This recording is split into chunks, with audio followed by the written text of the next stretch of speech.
Hello, my fellow Nigerians. These are some of the factors that made uh, Finnish government not to extradite Ekpa to Nigeria. Here, one is the poor handling of Nnamdi Kanu trial will not allow Finland to send Simon Ekpa to be tried in Nigeria. The various statements by officials suggesting that Simon Ekpa would be extradited to Nigeria shows either how dishonest or ignorant these officials are. They should have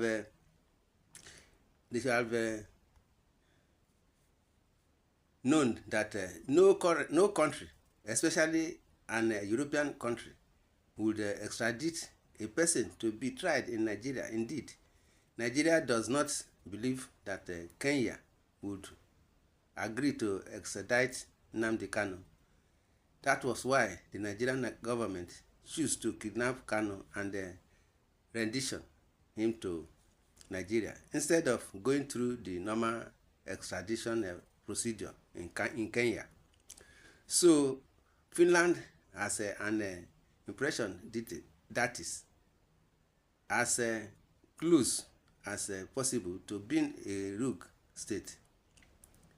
Indeed, they are aware that what would have preferred to do would be to come into Finland and kidnap Ekpa and rendition him towards they did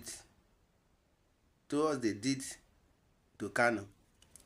So from the very beginning of the argument, the Finnish courts will be viewing just the way the police would view a delinquent teenager, with a great deal of suspicion and skepticism. With respect to the case of Nnamdi Kanu, the following facts will always stand against any extradition here in a foreign country. 1. Nnamdi Kanu was granted bail in April 2017. By August of 2017, soldiers invaded his home, ransacked it, and killed many, and no questions were asked about it. No commander was ever held accountable. That incident is not even being discussed by then. In June 2021, then violated international law and committed an act of extraordinary rendition against Nnamdi Kanu by kidnapping him in the country of Kenya and taking him to Nigeria. Since he was brought into by rendition, then Ministry of Justice has not been able to formulate clear charges and prosecute him. It has been one obstacle or the other, most of which were created by them. Since he was brought into, he has remained untried and without bail under inhuman conditions. They could not even remand him in prison. Instead, they held him in ordinary detention at the DSS facility. Since he was brought into several courts, have given inflicting judgments over preliminary issues in the case. Then Court of Appeal at one point quashed all the charges against him, ordering for him to be set free. They disobeyed the judgment of the Court of Appeal and went on appeal. In fact, they cajoled the justice of the Court of Appeal to reverse themselves by granting a stay on the enforcement of their judgment. The Supreme Court, in its judgment, admitted that the violated rights of Nnamdi Kanu massively, but instead of granting him relief, the Supreme Court merely urged him to pursue claims for rights violations. Where else would such claims be better situated if not at the Supreme Court, which has recognized the violation? Various have granted judgment to Kanu on the basis that his rights were violated and damages were awarded. None of those judgments have been obeyed by them. Nnamdi Kanu requested the trial judge to rescue herself from his case. The judge agreed and held that she had she accused herself. But the chief judge ordered the judge to continue with the trial. So at the moment, Nnamdi Kanu is being tried by a judge who is unwilling to try him. When the judge agreed to recuse herself, it meant she agreed that there was a genuine ground for her to be recused. In other words, she made an order recusing herself. How was that order revealed? As of today, he is holding a criminal defendant in a capital offense and refusing to try him. Instead, the court is praying for a political solution to a case it is supposed to be trying. With all the above factors, no country in this world will extradite Ekpa so that he would face similar ordeal as seen in the Nnamdi Kanu case. Officials over the years have shown themselves to be thoughtless, senseless, and harmful to the interests of otherwise they would have realized that the poor handling of the Nnamdi Kanu case would have consequences harmful to reputation and image world over. I'm sure that even Ekpa appears in court in Finland for any extradition hearing. The factors listed above will be only a part of a long list of reasons not to extradite anybody to Nigeria. My people, this is what we are saying. In the related issue, see what again is going on. My brothers and sisters. Governor Alex Oti says one thing. This is what the governor is saying.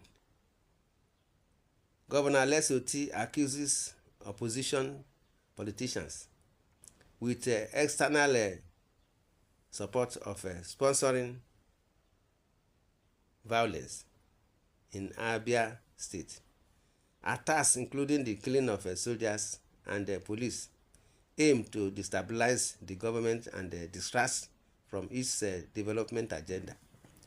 Oti promises a counter-offensive to eradicate criminal activities and maintain peace in the state. Abia State Governor Alex Oti has accused opposition politicians in collaboration with external parties of being behind the recent wave of insecurity in the state. The governor's statement comes amid rising government attacks and violence in the region, which has raised concerns among residents and security officials alike. Another attack occurred on Sunday, November 16, when gunmen fired a police officer during an assault on the convoy of a Nigerian lawmaker, while the Nigerian government has accused the indigenous people of Biafra, IPOB, of orchestrating the violence. IPOB has denied any involvement. In the statement released on Monday, November 18, by his media aide, Ferdinand Ekpa, Governor T revealed that his administration has uncovered that of opposition politicians in the state, rather than IPOB are responsible for sponsoring the attacks. He explained that the violence started in late May and has continued to escalate as part of a strategy to disrupt his administration, focus on development. The sole agenda is to cause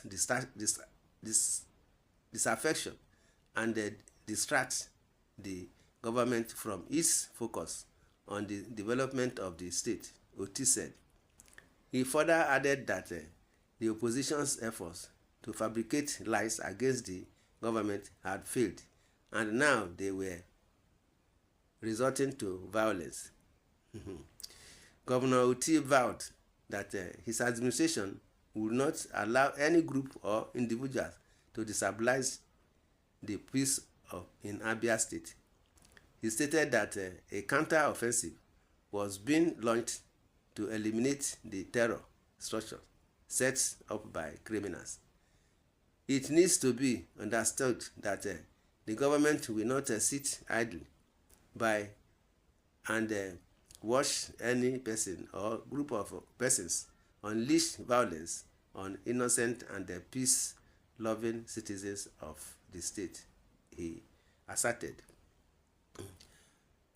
Meanwhile, Mohammed was alongside his colleague, Inspector Tuna Jatau, when he was attacked by some gunmen. This is what is happening. In the southeast, they say the IPOB, they are the cost. Whereas, see, hear what the governor is saying now. He said, all the whole problem caused in the listen, they are not from the IPOB. He said, not IPOB. Governor Oti, Alex Oti, uncovers real sponsor behind government attacks in Abia. They are the co-politicians, the oppositions, my brothers and sisters. What do you see to all this? In the comment section, see what some of our own they are saying. Hausa Northerners and the Southern, they are the terrorists. Southeast people they are not involved in the killing. Poor soldiers at the end of the day protecting their rich killers while attacking innocent civilians. See, so unfortunately, Mr. Governor, these crises have been escalating for many years while you were struggling, even equally sponsoring to become a governor. But put your house in order before coming to public space for own view. Those brigadier parties and people who believed that nothing could be done without them should leave Nigeria alone. My brothers and sisters, in the comment section, you are free to say your opinion concerning all this issue that is going on between Ekpa and the IPOB and with the Finnish government and the Nigerian government at large. Say your opinion, subscribe to this channel, love, share, like. God bless Nigeria. Thanks and God bless. Amen.